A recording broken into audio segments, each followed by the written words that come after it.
Welcome to the brand new Draymond Green Show YouTube channel. Hit subscribe so you don't miss out on any of our content. What's up, everybody? Welcome back to the Draymond Green Show. We are here at Resort World in Las Vegas for the NBA Summer League. We got All-Star NBA champion. But what's starting to feel, which is crazy, even more important, podcaster, Club 520's own Jeff Teague. Welcome to the Draymond Green Show. Appreciate you having me, man. I've been wanting to come on your show for so long, so I'm excited. I love what you do. Thank you, bro. Appreciate you having me, bro. Absolutely. I appreciate you coming on. Sure. I mean, let's get right into it, man. I think you're doing a rare thing right now that most people don't ever do. I think it's happened as of recent to Shannon Sharp. Okay. Charles Barkley. In a sense, Kenny Smith. Mm-hmm. Where you play a career, all guys who had great careers, All-Star champion, Chuck, Hall of Famer, multiple-time All-Star, Kenny, champion, where you're almost becoming bigger now and after basketball than basketball, and you, like I said, you're an All-Star, mm-hmm. which is crazy to think. But what's this journey been like for you and getting into the podcast space with Club 520 and kind of this journey that y'all been on? Number one, I said it on the podcast, I'm a big fan of y'all podcast. Appreciate that, bro. To see you with your folks, take them and just start your own thing. And to be where it is today, I think is special. So number one, I just want to say I'm a fan. I appreciate it, bro. Nah, but we just be having a lot of fun. Now the journey's been great. I'm a basketball head from the start, but having fun with my guys and just doing what we do all the time, It's been cool. The attention's been different because I was one of those guys who didn't want attention when I played. I just wanted to kind of like do my job and go home. But I always been a goofball. I always clown. In the locker room, I was a jokester. So just bringing it to the life for everybody else to get to know me and see, it's pretty cool. You know the beautiful thing about being a sports fan? There's only like 2 days the whole year without a game. 2. With so much happening and so much action, that makes just about every day game day at DraftKings Sportsbook. It's super easy for first-timers to get started. Try betting on something simple like picking a team to win. Go to the DraftKings Sportsbook app, select your team, and place your first bet. It really couldn't be any easier or any simpler. Baseball, golf, UFC, there's something for every fan of every sport to bet on DraftKings. And I know it's early, but football season will be here before you know it. And the Kansas City Chiefs are currently the favorite to win the Super Bowl on DraftKings at plus 550. And if you're new to DraftKings, you got to check this out. New customers bet $5 and get $150 in bonus bets instantly. Download the DraftKings Sportsbook app now and use code HOOPS. That's HOOPS. That's code HOOPS for new customers to get $150 in bonus bets instantly when you bet just $5. Only on DraftKings. The crown is yours. When you look at the podcast space and what y'all have been able to do, how far do y'all ultimately hope to take it? As far as we can. We want it to blow up as big as it can. I mean, you coming on the show was a big help. You talking about it before you even came on the show was huge, but we're trying to get it as big as we can, man. We want to be as big as Shannon Sharp and those guys. So we're going to continue to keep working, keep grinding, having fun with it. If it's not fun, I'm not going to do it. But right now it's so fun and we're enjoying it. Interesting enough, guys, he said I was a big help to their podcast. Their podcast is way bigger than this podcast. Just so y'all know, I know the numbers. I've seen the numbers. Oh, nah. Just so y'all know, their podcast is bigger than this podcast. No way, bro. You do it differently, bro. You started off, man, you actually pod after games and you give real intel on the game. And it's amazing to see you do that. Like, I wouldn't have the confidence to do that. But you know who you are as a player and as a person. I could never do that. Because I know I'm going to have a bad night. You live with your bad nights. You live with your good nights. And you go forward with it. If I have a bad night, bro, I'm not saying a word. It's over. Like, I'm going home. I'm not talking to nobody. I'm not doing none of that. And you get on the pod. You own up to if you had a bad night. It's dope. Dope to see. No, I appreciate it, bro. But, a part of that for me is, and where it differs from you, I talk a lot. Yeah. You know what I'm saying? So I let you know when it's going good for me. I hate nothing more than the guy that lets you know when it's going good, but when it's going bad, it ain't his fault. Yeah. You know what I'm saying? When it's going, I'd much rather, and how I approach things is, I'd rather throw myself even under the bus, even if it went good. Mm-hmm. I've seen you do that plenty of times. You know what I'm saying? As opposed to like, man, it's going bad. That ain't on me. Like, nah, that's when I want to take that. But that's different for you though, because you're also not throwing it in nobody's face when it's going good. Yeah. You know what I'm saying? So that's a totally different thing. But, you know, like I always say to people, I've been able to win championships off of identifying front runners. Mm-hmm. You know what I'm saying? Like, you go up against certain teams. Who? Name them. When we was playing the Clippers back in the day. Oh, shit. Yeah. We thought they was front runners. Now, I've gotten really close with CP, so I take that with a grain of salt, although I never thought CP was a front runner because he played the same way all the time. Yeah. Tough, physical as hell, smart, fast. If you talk, he getting into it with you. I'm glad you said that because people get mad at me when I tell the story about CP talking shit to me. Tell them that he talks shit, please. Absolutely. Thank you. See, 1,000%. I still love you, bro. It was just you talk shit that day. It's all good, bro. 1,000% talk. For sure. And but a lot of guys on that team, we would walk in our locker room and say, like, yo, those guys are front runners. Like, it's going good for them, it's great. Yeah. Once it start going wrong, everybody crumble. Yeah. You know what I'm saying? We thought that about quite a few teams we would run up against. Like, you just knew Houston. We thought Houston was really good. They challenged us. But we thought they was front runners. And every time you get down to it, and it show itself in the most inopportune time. Yeah.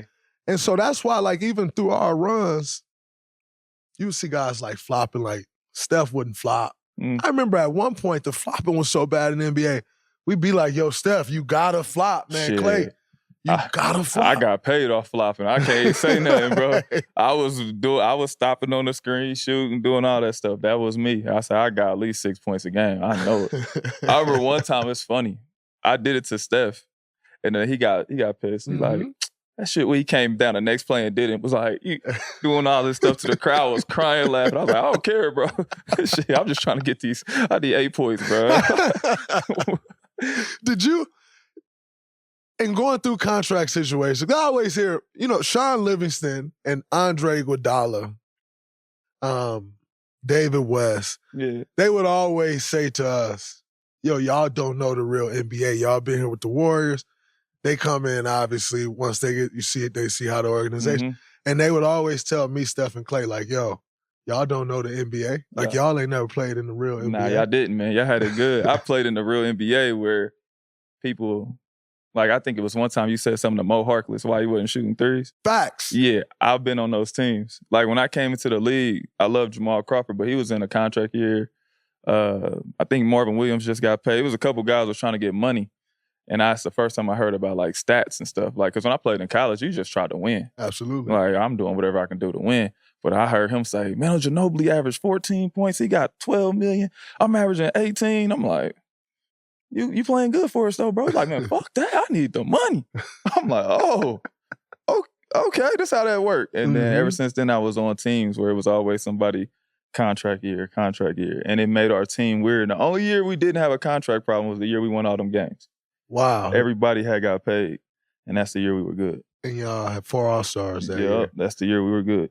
That's crazy, man. I always, to your point, the Moe Harkless story. So we're playing, it's the end of the season, and Moe Harkless had a bonus in his contract that if he shot a certain three-point percentage and played a certain amount of games, which he had already played an amount of games, and a three-point percentage, that he would get like $1 million bonus. And so I think it may have been like 35%. Take it with a grain of salt. I don't know the exact number. But call it 35%. And if he had to shoot 35%, he was at like 35.3. And for the last 4 or 5 games of the year, he didn't attempt a three. I wouldn't have either. And so, however, which I get it. Like, you hurt your team, but like, you're killing them, by the way. I get it. I don't get it. I understand. I would say. Yeah. So I understand. However, for me to know that you're doing that, I got to now use that to my advantage. So we meet up with them in the playoffs right after he's doing that. And I say to him right away, you going to shoot tonight?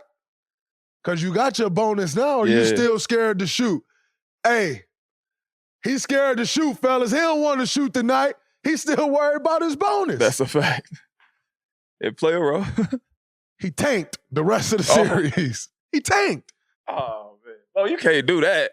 Like, you got the buddy, now you got a hoop. He tanked. And by the way, I love Moe Harkless. We came in the same draft, man. Like, love what he was able to do with his career.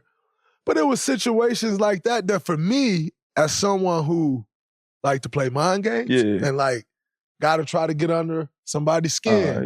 He gave him a layup. I'm like, yo, you don't want to shoot. It's crazy.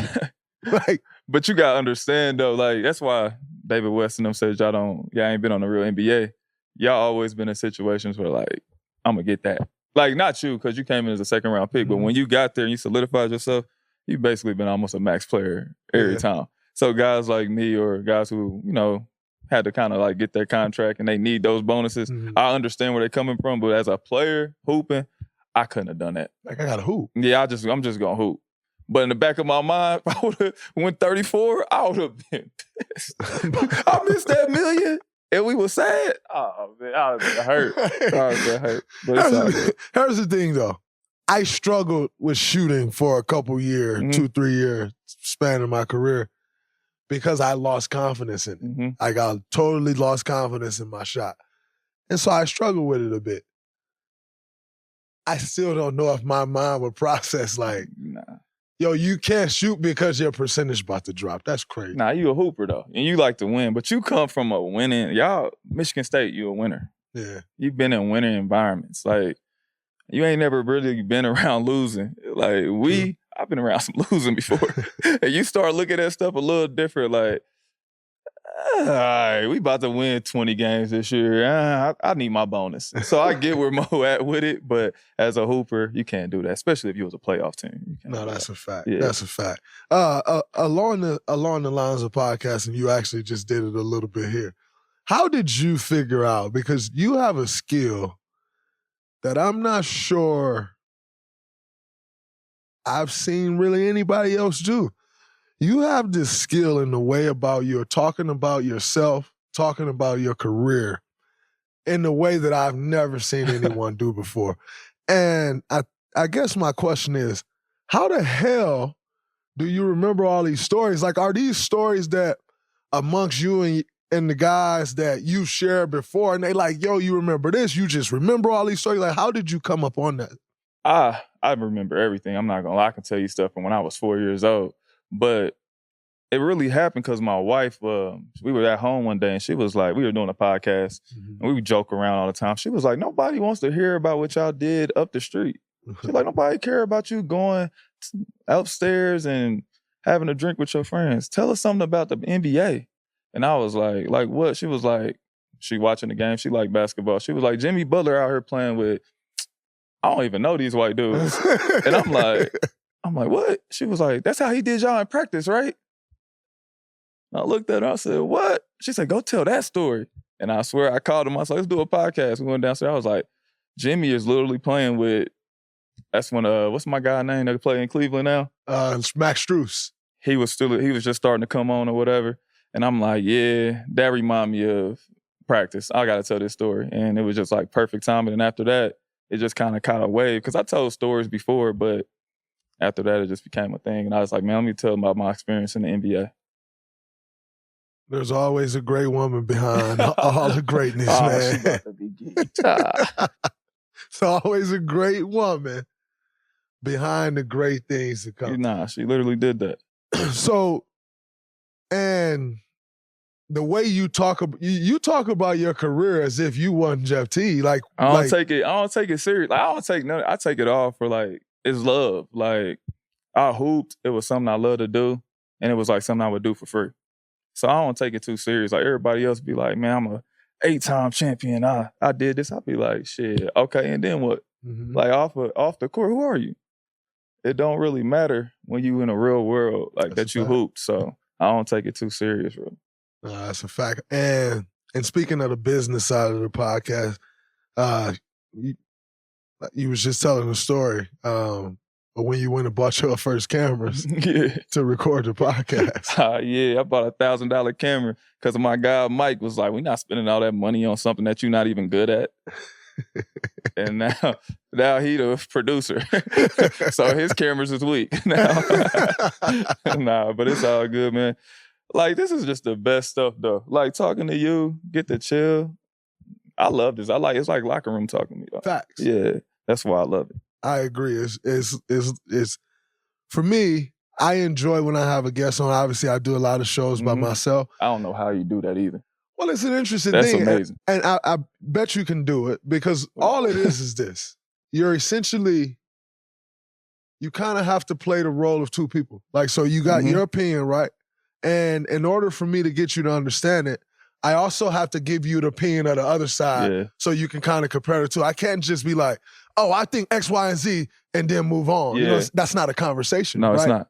And so for me, when I'm on by myself, one of the things that I just start doing and trying to figure out is like, let me have a conversation with myself. All right, I think this. But if I think this, there's probably somebody that think this. So I'm going to talk about this side too. And then ultimately, I'll get to a space of like, nah, but this is what it is. But that's kind of like low-key crazy. Like, you having a conversation with yourself, bro. But nah, don't worry about it. Nah, I do that too, but don't worry about it. Nah, it's crazy that you can do that, bro. Like, I cannot do that. Like, we was talking about it before I came on here. I'm like, I ain't never did a podcast. I don't even know how this is going to work. When I do a podcast, I'm with the guys, and I can bounce ideas off of them. If you talking to us, I can defer the question to DJ, like, get that one, DJ. So this is cool. It's a cool experience. But, like, talking to myself, I tried to stream a game one time, a video game. I said, nah, bro, I ain't built for this. People in the chat, like, you have to talk to the chat. I'm looking, nah, I'm cool. So what you do is amazing, bro. Thank you, bro. I appreciate it. And staying on the business side of the podcast, you, like I said, you started with your own cameras. And then now, fast forward to where we are today, y'all ultimately decide to partner with The Volume. For sure. How did that partnership come about? Man, it was so weird. It was a lot of companies and people reaching out wanting to sign us to deals and trying to work with us. And it was crazy. We got a call randomly. I got a call. And this guy called Jamie and was like, yo, we need you. And I'm like, need me? For what? And he was like, we want you on Club. We want Club 520. We want everything about you guys. We love it. We want y'all to partner with us. And I was like, who is it? He's like, The Volume. He was like, with Colin. Shannon just came over here. And it was like right when Shannon had just signed and we came over. It was just like a perfect mix. They believed in us. They didn't want to change anything about the show. They wanted us to be ourselves. And I'm like, yo, we use some crazy language. He was like, yeah, we like that. And I'm like, oh, okay. And everybody else was kind of trying to change the show a little bit. They wanted to be a little more, how can I say it? Politically correct, I guess. And The Volume was just like, nah, we like it raw and edgy how you guys are. So that made us really comfortable, and that's why we signed with them. I think it's dope, man. I've been with The Volume now for 3 years, I think. And one thing I've appreciated is the opportunity to create and create what I think is right, but then having that team to kind of turn back to and say, all right, this is what I'm doing. This is what, Jackson, my producer, this is what we're doing. But now what do y'all see? Or what's working, what isn't working? And they're like, all right, well, this is working. Not going to tell you to get rid of this because that's your thing. But you see these things work a little more. This thing may work a little less. And kind of having that collaboration. But in the same token, the collaboration is still, but it's you. It's your show. You're doing the show. We're your partner. But we signed up to be your partner because we liked you and who you were, not because we wanted to then make you who we are. Yeah. They let you rock, really. That's why I like them too. But, and once again, you played a big role for me, like our group going there. Because I'm like, damn, Draymond do this shit after games. They really let him rock. Like, to, like, being in the NBA, you know how it goes. Like, you don't supposed to say too much. You got to talk to the media here and there. And then the media guy comes to you and like, oh, you can talk to this guy. You can't talk to this person, whatever. And I'm like, he's doing this after the game. He don't care what nobody's saying. Mm-hmm. He got his own thing going. I'm like, if they letting him do that and they helping him, I can only imagine what they're going to do for us. Yeah, so absolutely. It was big. Yeah, he played a role in that too. No doubt. I'm happy y'all came over, bro. It's super dope to see. I think, and watching what it's been built into over the last 3 years, it's night and day. Mm-hmm. And for me, like, I was just talking about y'all podcast being bigger. I absolutely love that because the way I look at it and the way it works is, a high tide raises all boats. For sure. You know what I'm saying? You raise the tide, we all go. Yeah, you know what I'm saying? I do something good, we all benefit. Yeah. And I think that's what I like about it. It's a home for all of us. Yeah. And ultimately, the more success you have, and DJ and Mike, the more success I have. And the more success I have, the more success you have. And I think it's a beautiful thing. So really, really happy that y'all came over because the audience that y'all bring also, it's a different audience. Mm-hmm. You know what I'm saying? It's an audience that, like, you got the Draymond Green Show. It's more about basketball. For sure. Like, it's an audience that is driven by basketball, but also there's kind of a comedy spin on what y'all do as well. And then more importantly, there's a realness. Mm-hmm. And so you get that group of, like, people seeking the real stuff. Yeah. And I always have an appreciation for that. I appreciate that, bro. But as a podcaster myself, enough about podcasting, I want to talk about your career. Because for me, for you to become an all-star at a time where the point guard position was probably deep as it's ever been in the NBA. You're talking Steph, Russ, Dame, Kyle Lowry, John Wall, Chris Paul, Rondo, a bunch of people. Yeah. Like, at a time where the point, and by the way, I'm sure we're missing 7 names that Kimba, right there. Yeah. Like, at a time where the point guard position was as deep as it's ever been, you became an all-star. Yeah. What was that experience like for you? Did you believe, like, before you became an all-star, did you believe that you were that caliber player? And then if so, what was it like to then actually become an all-star once you got the nod? Nah, I told one of my best friends named Lou back home, it was maybe in like 2 or 3 years before that I was going to make the all-star game in New York. He was like, what? I was like, yeah, I'm going to write it down. I'm going to make the all-star game in New York and I'm going to shake Jay-Z hand at half court. And all that happened, by the way. So I was hyped. Like, I knew I was going to make it in New York. I had no question. Like, I knew. I already had that in my head. The problem is I ain't make no more goals after that. that's where it got spooky. I ain't write nothing else after that. But, I knew I was going to make it then. But I knew I was going in the right way. Mm-hmm. Like, every year I was getting better and better. And then Coach Bud came. And I had a scorer mindset. Like, I want to score. I want to average 20 points. That was my goal, to average 20 points. And he came to me and he was like, you'll be an all-star if you average 16 and 8. And we win 50 games. I believed him and it happened. And I hold him at a certain standard as a coach because he's unbelievable. But I just knew I was going to make it that year. I don't know how I did it. I don't know. I just knew. And it happened and it was cool. That year, y'all won a bunch of games, got four all-stars in.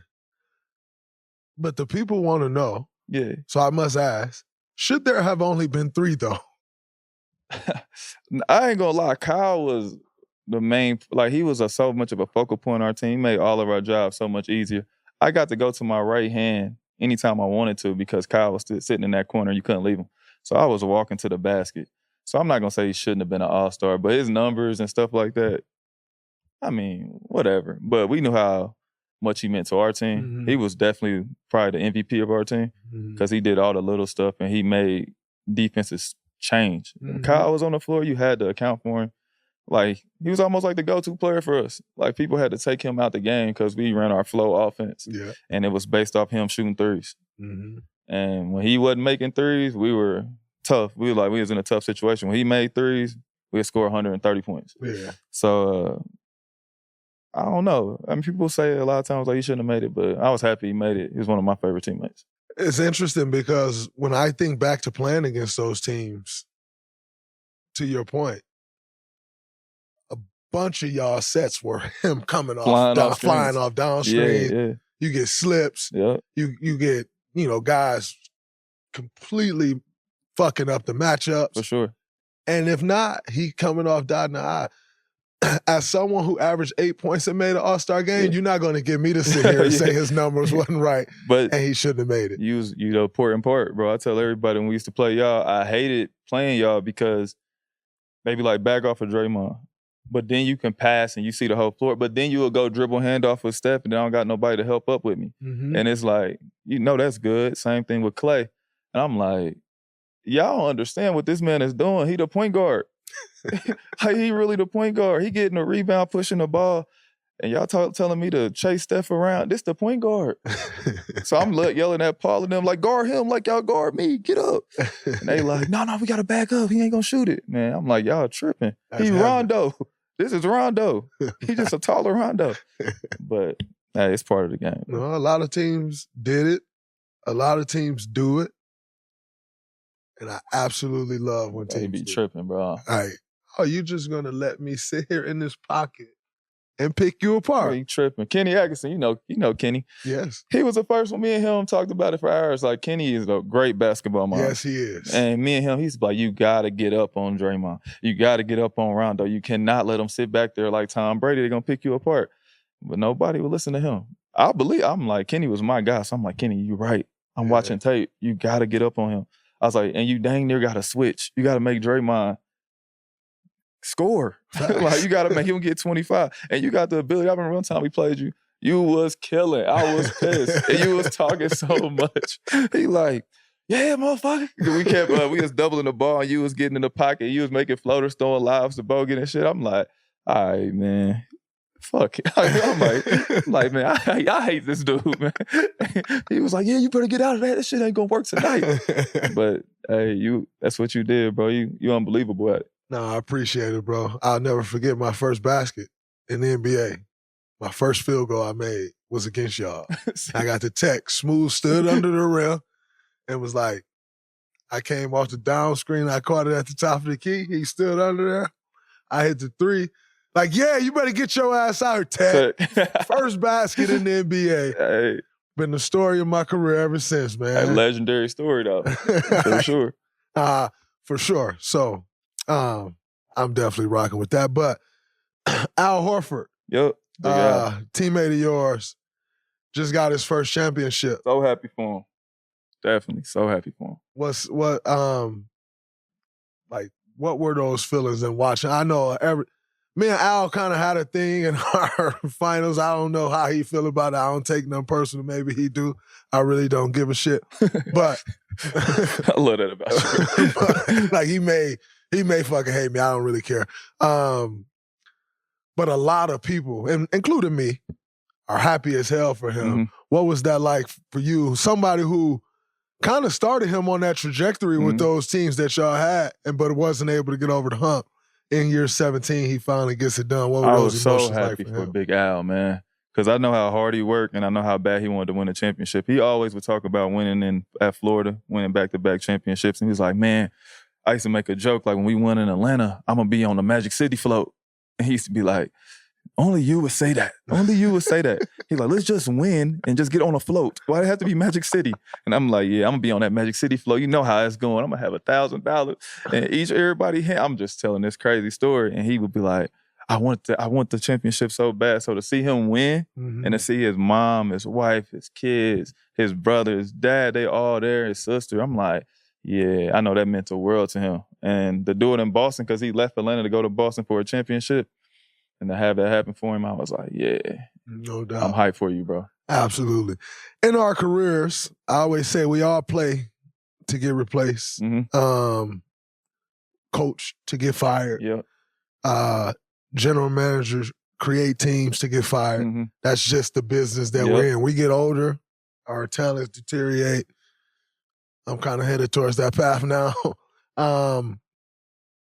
what was it like for you where I thought at the time you were still at the top of your game, like still playing at an elite level, and then for a team to move on and kind of go with Schroeder after all that you have been doing in that organization? Yeah, so that year was a tough year because I had a tear in my patella the whole year. So I had to do PRP injection and all this stuff after the season. And I was just kind of upset because I wanted an extension. Like I had just made the All-Star year a year before. And we had a pretty decent year that year. I had shot like 40-something from the three in my first time in my career, and I averaged like 16. So I just want an extension.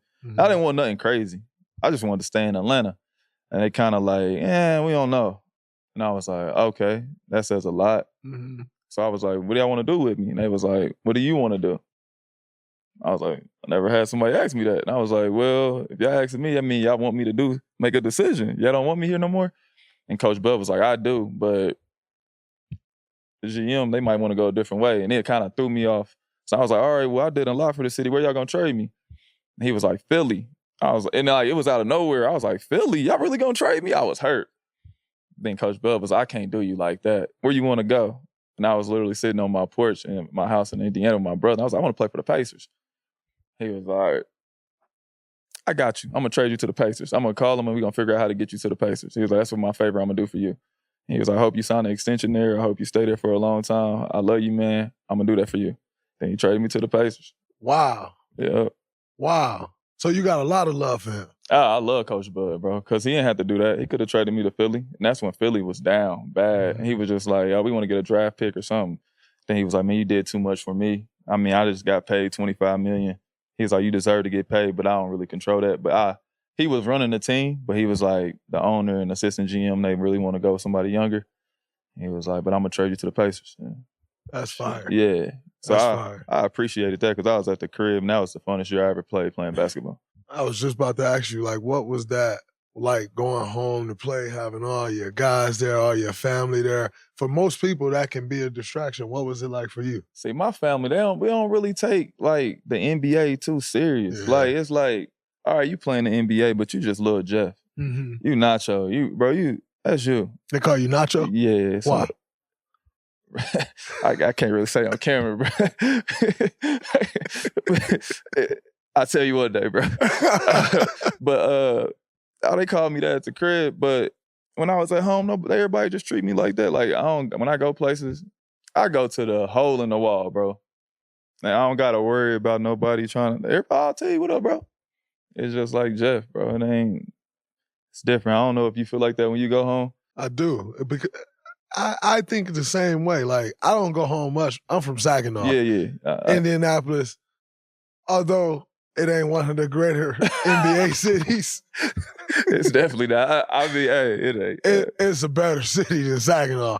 So I don't go home a bunch. But when I do, it's the same thing. Like, the people that I've known my whole life, I'm still just day-day. Yeah. Like, that's just what it is. Yeah. Like, and I'm never going to approach it like anything other than that. Like, you should look at me different, or you should, like, I am just day-day. Yeah. By the way, I actually appreciate that way more. Yeah, that's like, what I love too. Absolutely. Like going home and people like, B. Hen, one of the guys on the podcast, he has a brunch that he does once a month. And I go, people just like, Teague, what's happening? Well, I know you're going to be in here on Sunday. Like, they know I'm coming. Like, they even like, they don't even think I play basketball. They don't even look at it like that, bro. It's just like, that's just Jeff. Like, I don't got no chains. I don't got no jewelry. I got one watch my mom bought me. I never wore it. I drive a pickup truck. Like, I don't know. I'm just trying to be normal as possible. And I don't really trying to do anything too much out of the norm, man. I think people appreciate that back home. So they just kind of treat me like one of the guys. Neighborhood hero. I won't even say that. Just one of the guys, bro. Just one of the guys. No doubt. What was it like for you being in the NBA? Obviously, we grow up with these dreams of making it to the NBA. We share these dreams with our siblings. Yeah. I had a brother who's 2 years older than me. He never made it to the NBA, but that was a dream that we shared together. Yeah. I can only imagine that was a dream that you and Marcus shared together. By the way, that nigga took my draft spot, and I ain't never forgetting that. Shout out to Moe. So you make sure you let him know I still feel away, although I got nothing but love for him. I guarantee he would trade you spots right now. He took my spot, and it's cool, and I had to go second round. It worked out, but I could have been in Chicago, right near the crib. I had to go all the way to Cali, adjust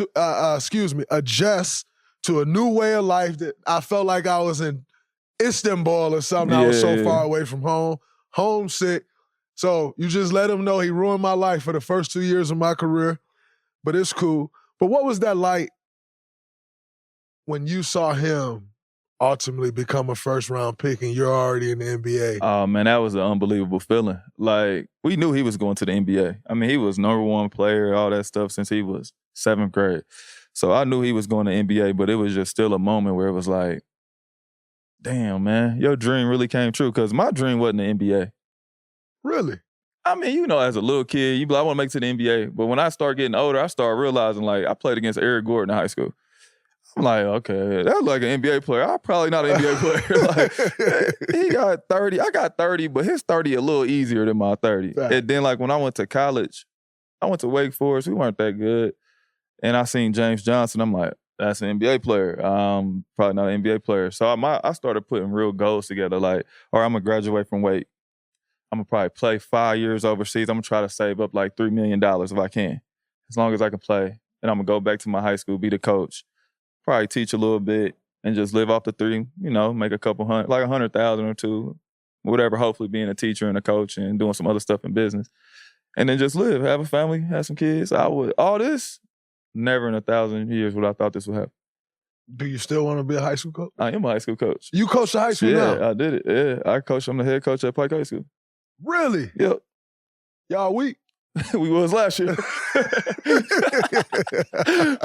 We ain't gonna be this year though. We was last year. We was weak, but we gonna be better next year though. Are y'all able to recruit players down there or no? Nope.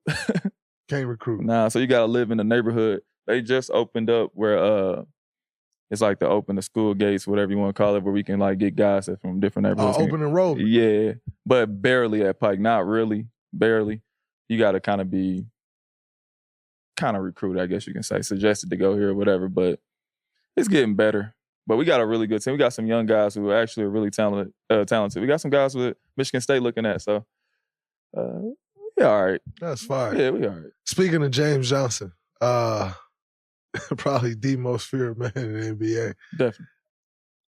I seen him in action for real, so I was just about to say, have you ever seen him get at somebody? Yeah, I seen him. So that's why when people be like, oh, it's a story, is that, bro, I've seen this in real life. Y'all do not want that, bro.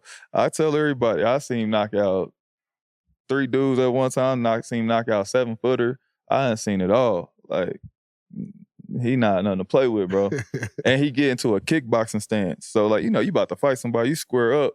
He pulling his pants up kickboxing style. Like, I'm like, nah. And I remember one time, I told him, like, I don't care. You're going to have to show me. Mm-hmm. That whole day in practice, bro, I was sitting there thinking, like, if this dude really showed me, bro, I ain't going to make it home, bro. I'm going to have to do something different, bro. I'm going to have to go to the store and get something because this ain't going to work. His hands is different, bro. That's hilarious, man. Are y'all still close today? I know he been in with the Pacers last 2 years. Yeah, that's my guy. I don't see him as much because you know how the NBA is. Absolutely. I'm chilling. He moving around, but that's my guy. When I see him, it's my brother, bro. We did so much in school and been together, man. He the nicest dude in the world, bro. He'd give you a shirt off his back, and how he treat people is unbelievable. But when he turn on that switch to be the black belt James Johnson, bro, nobody wants that, bro. And I seen videos of his whole family black belts. Really? From the pops. His mom, she's Samoa. Like, their whole family is lethal, okay, bro. this is all starting to make sense now. So his whole family, I think it's like 6 of them, right? Brothers. He got videos his dad beating his legs with, like, wood to keep, like, but they got their feet up 6 inches. Beating his legs with wood. So when you see James, his legs is massive and super strong, but it's for kickboxing. Mm-hmm. So, he different, bro. Yeah. Somebody trying, bro. I'm telling y'all. I just want somebody trying. Y'all see, bro, it's crazy. What is also crazy is what he does for that team. Mm-hmm. No one will ever know. And I know what he does for the team because playing against them young dudes, the demeanor they carry is almost as such a like, y'all ain't gonna do nothing. Yeah. And it's as such, like, if you know why. Yeah, like big bro right there. Absolutely. Yeah. So they out there, they just playing free as hell and ultimately knowing like ain't nobody gonna mess with us. Yeah. And it allows them to just ball. It allows them to just play free, which is their style, which is their brand of basketball. Yeah. And when they didn't bring him in initially last year, I was like, they don't have an enforcer. Yeah. It's going to look a lot different. I'm not I probably should know. I don't know who the hell's the general manager of the Indiana Pacers. Pritchard. Oh, KP. He's still there? Yeah, KP's still there. Wow, I didn't know he was still there. Okay, Kevin Pritchard. I did not know he was still there. He realized really quick, we should get him back in here. That Milwaukee situation, they said, yeah, gotta bring JJ back. Yeah. For sure. But that's how I was in college, bro. Our freshman year, they kept calling me Mike Conley when I came to Wake Forest, the football players. And it would piss me off. Like, they was like, Mike Conley, what's up? And I'm like, bro, don't call me Mike Conley, bro. And JJ, we ain't really know each other yet. He was like, you calling Mike Conley again, I'm gonna knock you out. But then nobody know that he had this kickboxing resume. And I'm like, damn, bro, right on. He's like, nah, bro, I'm tired of hearing him say that, bro. He say it again, I'm gonna knock him out. And football players like, well, show me. James like, come on. Football players like, we just talking shit, bro. We cool, bro. And then somebody told him, like one of the coaches was like, hey, bro, leave him alone. He not who y'all think he is. And everybody like, what'd he do? And the coaches started telling him, like, bro, he a kickboxer. And so we didn't know either. So we had a meeting as a team. This dude had a kickboxing match set up while we in college. No, this is real, the true story. Yeah, I told y'all plenty of time. The coach has to sit us down and tell us, like, yo, are you going to be a kickboxer or a basketball player? He like, I need some money. He like, damn. Oh, you about to go fight for money? I'm like, oh, I'm not fucking with this dude. Hey, you're different, bro. I'm like, you about to really go fight? He's like, yeah, I think he was like 10-0 or something. He had a record already. He was just like, yeah, I'm like 10-0 in kickboxing. I need some extra money around here. He had a match set up, bro. He chose basketball though. But it's crazy. And was what, the fourth pick in the draft? The sixth pick in the draft? He went 16. 16 I went 19. He went 16, yeah. And he wanted to kickbox. Bro, I'm telling you, that's what he said he was going to do when he retired. It's a much better life being a basketball player. Oh, way better. He said after he retired, he's going to be a kickboxer. He's going to go back. You ain't see him talk crazy to John Jones? Oh, I know he's not doing that, but John Jones is different. Yeah. JJ, I love you to death. Listen, I don't know, that's a different world. I don't want no smoke with either one of y'all, but he said he wanted to fight John Jones. I'm like, all right. That's crazy. Yeah. Yeah, I'm cool on that too. I'm cool, bro. I'm cool on that. I've heard you talk about the Minnesota Timberwolves practice with Jimmy. Yeah. Where Jimmy kind of called out everybody. Mm-hmm. You just kind of mentioned it in the sense that he took guys and beat everybody. Yeah. Was there always tension? Like that day is infamous and everybody knows about that day. Mm. But like, the guys in the locker room are still the same guys. Was there always that type of tension amongst that group? Because, I mean, let's just face it, some guys are a little softer than others. Nah, it wasn't that. Like, it really was based off of Jimmy wanted to be paid. That's where it came from. Like, it wasn't about Cat. It wasn't about Wig. It wasn't about me, Taj, D-Rose, none of that. It was about him getting paid. And when he came here, Tibbs told him, like, yo, we're going to take care of you. So he was like, I'll never forget, Jimmy called me and was like, yo, come to Minnesota. And I'm like, all right. He got Taj to come. All right, we come to Minnesota. Jamal to come. We all coming. He's like, we going to win, bro. He was like, we going to be a top 5 seed in the West. We going to win. We going to shock the world. People don't believe me. He was like, I'm that good. I was like, damn, Jimmy, I'm good too. Like, you know what I mean? He's like, nah, I'm that good, bro. I'm going to change this whole thing around. And then we forgot about Cat and Wiggs. Like, we weren't even thinking about them until we got to practice. And I seen Cat, and I'm like, hey, he the best player on the team. And Jimmy like, he the best one. Then I'm like, Wig dynamic too. He was like, Cat gonna average 25, Wig gonna average 20-something. I'm gonna average like 18. He was like, you gonna get your 14, Ty's gonna get his 12, 13, whatever. He was like, but they're gonna be the main focal point. I'm gonna do all the little things. I'm like, cool. First 2 games of the season, we wasn't looking that good. Jimmy come in the locker room, he was like, fuck this Teague. I gotta be me. I gotta take over this whole thing. He started killing. We go on this run. We start winning games. And he just started like, they ain't the ones. Like, they don't got it. And I'm like, damn, Jimmy, they got it. Like, he's like, they ain't got it. They don't believe like we believe. They used to losing. I don't know how to lose. I ain't used to losing. They used to losing. And he just started being him. And the whole thing changed. We started believing in him. But, you know, when somebody got that kind of willpower, some guys can't handle that. Like, I'm all in because it wasn't bothering me. I'm like, shit, all right, dude, you the star. Facts. I'm going to follow you. You the star. But Cat was still young. You know, Wig, you play with Wig ain't tripping. At all. He Not like, one bit. He looking at me like, I like Jimmy. So Jimmy heard that and was like, I'm rocking with Wig too. But Cat liked Jimmy, but the way he used to talk to people, Cat just really couldn't handle it. Jimmy get hurt. We went from 3 to the 8th seed, like fighting to get in the playoffs. Jimmy realized that. Jimmy came back for like 3 games. We get in the playoffs. But when we lose in the first round, whatever, Jimmy was still hurt. That summer, Jimmy like, y'all see when I'm out, what the team look like. When I'm in, what we look like. Take care of me. I want to get paid right now. But it was Cat's turn to get the extension. We like, it's just Cat's turn, bro. Your turn next. He like, nah, my turn now.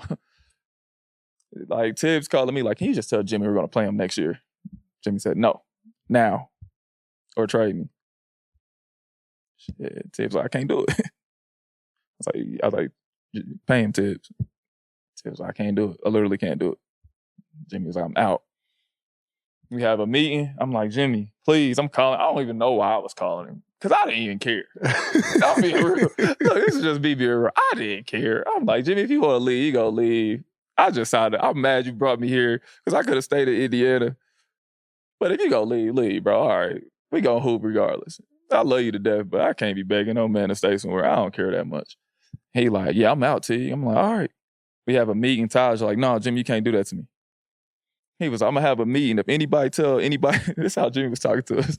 Jimmy, you got me messed up, man. He said, if anybody tell anybody about this meeting, I'm out. I bust out laughing like, bro, all right. We lead a meeting, bro. Literally, Jimmy tweets, I'm out. And we like, from what? Well, nobody said nothing. Like, he having a meeting where he doing the show with Rachel Nichols, bro. He about to talk about it. I'm like, Jimmy, you crazy as hell, bro. But I love Jimmy, though. He crazy. But it was just money. I can dig that. Before we get out of here, I'd be remiss if I didn't talk about the championship. Ah, man, you don't got to talk about that. No, I got some things that I want to know as well. But, and also, as an NBA champion, I must talk about that because there's a certain level of respect that comes from me for champions. Because that shit is hard to do. It is. And it is hard whether you are the first option or whether you are the 15th man. For sure. It is extremely hard for that shit to come together and to win a championship. A lot of luck. And a lot of luck. A lot of luck. And people don't take that into account. I have a huge appreciation for people that win a championship and a huge respect because you also create your luck too. Mm-hmm. You know what I'm saying? Yeah, facts. And so you go to Milwaukee, reunited with Coach Bud. Yep. What was it like with that team? Did you guys believe initially yo, we got a championship team? It kind of had to come together. What was it like then going to play Coach Bud, Giannis, Chris, Drew, and ultimately winning a championship with the Bucks? So I started that year off with Boston, and that's when I met JT, Jason Tatum. That's my guy. That's one of my good friends. Him, JB, and all them guys. And I thought that was like a championship team. I'm like, I'm going to Boston. And I started off the season playing pretty good there. Mm-hmm. And I'm like, yeah, this is a team I think we can win. Kemba was out, though. So Kemba was hurt for a little bit. And when Kemba came back, the chemistry was trying to get everybody going. We just couldn't figure it out. And they was like, all right, we about to make a trade. And they was like, you could stay, but we don't think you're going to play as much as you're playing. I was like, well, shit, I'm going to leave. And they was like, you can go wherever you want to go. We'll put you on we're gonna trade you. And John Hammond, good guy, guy I know for a long time. He was like, we're gonna trade you to the Magic. He was like, I'll waive you unless you want to be here. He was like, you can sign back here as a vet. You're not gonna play though. And I was like, nah, I want to play. He was like, I'll waive you so you can go wherever. And Coach Bud called me immediately, like, come here. You're gonna play. Which I ain't play that much. Coach Bud lied to me, but it's all good. And then Ty Lue called me and was like, come to the Clippers, bro. We play everybody. Like, we didn't brought Reggie Jackson back to life. We bring people back to life. Like, if you want to play, come play here. Coach Bud called me again, like, we gonna win the championship. I'm gonna rock with Bud, man. I know Bud. Go there, good year. You can tell we had something, but I didn't know if we had championship. I never been on a championship team, so I don't know what that feel like. I just know we were a good team. We end up playing. That's when I hurt my knee. So I have hurt my knee. I get an MRI. They tell me I need microfracture surgery. I'm like, oh, snap. It's over with. So now I'm in like, I'm like, all right. I'm in coach mode now. So now I'm going to Coach Bud office talking, PJ Tucker, my dog. So he complaining about every play. Like, I don't get the ball. I'm like, man, Giannis on your team, bro. You not getting the ball, bro. Go to the corner. Also, what you gonna do with it, Tuck? Dribble handoff. Listen, go to the corner, Tuck. You my dog, bro. But look, go to the corner. So me and him was joking every day. And Coach Bud was like, I think we're gonna win the championship. He kept saying that to me. We start playing KD, James Harden, Kyrie. The first game we get beat by like 40. I go to his office like, Coach, I don't think we about to win this championship. And he felt like he was about to get fired. I'll never forget that. He being real with me. He kind of like felt like it was like over. Like, his run was over in Milwaukee. Me I'm low key. I'm like, man, I think the Pacers gonna hire you. Like I'm trying to I'm setting myself because I know I live in Indiana. So I'm like, if the Pacers hire you, like, you gonna sign me? Like, I want to be a coach. And he like, what? I'm not even thinking about that right now, but I knew he was. Then we got beat by 50. Then the second game, we get blasted by like 55. Like, it's crazy. Like, it's not even close. We don't stand a chance. Kyrie rolls his ankle third game, and you could see like the light switch hit. Like, oh, we can beat him now. And Giannis stepped up, Chris, Drew, they all started just playing phenomenal. And now we knew we get past them, we was winning the championship. Mm-hmm. And we got past them. We ended up winning. KD had his toe on the line. Yeah. We ended up getting there. After that, I knew we was winning the championship. Like the Hawks, I came back. They let me play. I started rehabbing my knee. They was like, we going to let you play against the Hawks. I had a little moment. I hit some threes. I'm talking crazy to the Hawks. They booed me. I'm like, damn, I'm getting booed in Atlanta. I ain't never thought that'd happen. But it was a cool run. So I know what you say, how it's feel. Like, the championship run was special. But I guess just for me, I always like imagine like, damn, I was in the game and I threw a pass to the corner or something good happened while I was in there, and it just didn't happen in the championship series. But it definitely take a team effort, though. No, it does for sure. I had this conversation with Matt Barnes before because what I'm picking up from you, you kind of feel like him. Yeah. Which is as a true hooper like Matt is, as a real one like Matt is, you're like, yeah, but I ain't really give to it what I know I would have liked to give to it. And that's irrelevant. Yeah, like, I hear you, but that's irrelevant. It's different for you, bro. You've been like in that moment. You've been a guy. Like you one of them guys. So like championships were won and lost off stuff you did. Mm-hmm. You know what I'm saying? Mm-hmm. Like I was going to the game in the finals, bro. I didn't have insoles in, bro. Like I knew I wasn't getting in the game, bro. Like I'm wearing the freshest Kobe's. These are going back home. Like it's not. I know I'm not getting in, and like that's a different feeling than like like I'm looking at the scouting report. I'm in coach's mode, really. I'm looking at the scouting report. I'm helping Drew, but Drew, you don't really need my help. Mm-hmm. You know the scouting report good as me. Like I ain't doing nothing. I'm just making y'all laugh, bro, on the plane at this point, which matters. It did, and it matters because that it gets so thick and like uptight that if somebody is making us laugh, the benefit that they have on the team keeps us loose. It matters. You matter of fact, you're right. Because TA, sure. Giannis' brother, when we went down 0-2, he had COVID. So he couldn't come to the plane. That's why we went down 0-2. Giannis was messed up. Like him and his brother, bro, they got some different kind of connection. Mm-hmm. He can't function or play if he don't see his brother. I'm being for real. It's not even real. It's different, bro. He was like, where TA at? Where TA at? We in the middle of the game. I'm like, bro, we in the finals, bro. Play. Like, where TA? Where TA? So TA make this magical, like, COVID recovery. I know he still had it. Ain't no way. Ain't no way, bro. It's 14 days, bro. He's back in 3. He's back. Then when he see him, tunnel vision back on him, they started hooping. But his energy was like contagious. Like he running in the locker room, COVID, everything he got, yelling, screaming. And I'm like, yeah, he matters. Mm-hmm. Like he makes a difference for our team. When he's not here, something's not clicking. But when TA was there, he made it. Like he mattered. And then somehow he's in the locker room. He does all that. When the parade come, he has to ride by himself because he got COVID. I'm like, bro, we all sick, bro, at this point. Who cares? Yeah, I was like, bro, there's no way y'all got him riding by himself now. And he just was in the locker room, bro. Get out of here. Yeah, that's wild. That's wild. But I agree with it because you got to do it. What you got to do to win a championship. Yeah. It's funny. I was my next question was actually about TA, and you just brought him up. He gets this rap on social media because of the funny clips. Like, people almost try to make him out to be a clown. Yeah. And I've actually gotten to know the person. Yeah. Very, very, very, very solid, good dude. For sure. Smart. Yeah. Good dude. And I've also talked to other people that has played on teams with him. Mm-hmm. I've never heard one bad thing about him as a teammate. Nah. And I'll take it a step further. I've also heard people say, even him as a basketball player, some of the stuff that he do in games is like, they can't even believe it when they see it because he's nothing like that. Yeah, I tell them all the time because we laughed at the clips too. We make fun of it or whatever. You know, we joke all day. But I tell them, like, nah, bro, he can really hoop. Mm-hmm. Like, y'all got to see his highlights too now. He got where he dunked on a couple people. He Euro step. Like, the low lights are funny. They super funny today. I ain't gonna lie. But his highlights are amazing too. And I tell people he can really hoop. He not just there because he's Giannis, but I'm like, y'all know he got picked before Giannis was in the NBA. Did. Like, he got drafted and he played in the NBA before Giannis. Like, he can hoop, bro.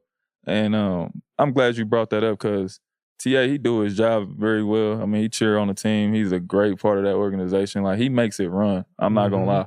He gives that energy, but he can actually hoop. Yeah. No doubt, man. I appreciate you coming on the show, man. Bro. Thanks for having me, bro. This has been a blast. Absolutely. For sure. It's dope. I'm looking forward to coming back on Club 520. Yes, sir. Have a good time with the fellas. For sure. But, man, like I said before, I'm going to say it again. I love y'all's show. Thank you. What you're doing. I love your trajectory on everything that you're creating. To see you be an all-star in the NBA, which is one of the hardest things in basketball to do, especially at the time that you had to do it as a point guard. And to be bigger right now today, already, in just the first year or two of you doing this, and to be bigger and going that way is a beautiful thing to see, bro. Keep going. Y'all keep doing it. Keep bringing the content because I need to watch it. You keep doing your thing, bro. I'm happy to be on this show, bro. I really appreciate it. The guys, they want to come on your show. So I will do that. One day we got to have it on there. They like, damn, you going to do the show without us? Say less. Yeah, so we'll do that. Man, another crossover show for sure. We'll definitely do that. That's a wrap. This episode of the Draymond Green Show here at Resort World in Vegas, Summer League 2024. Peace.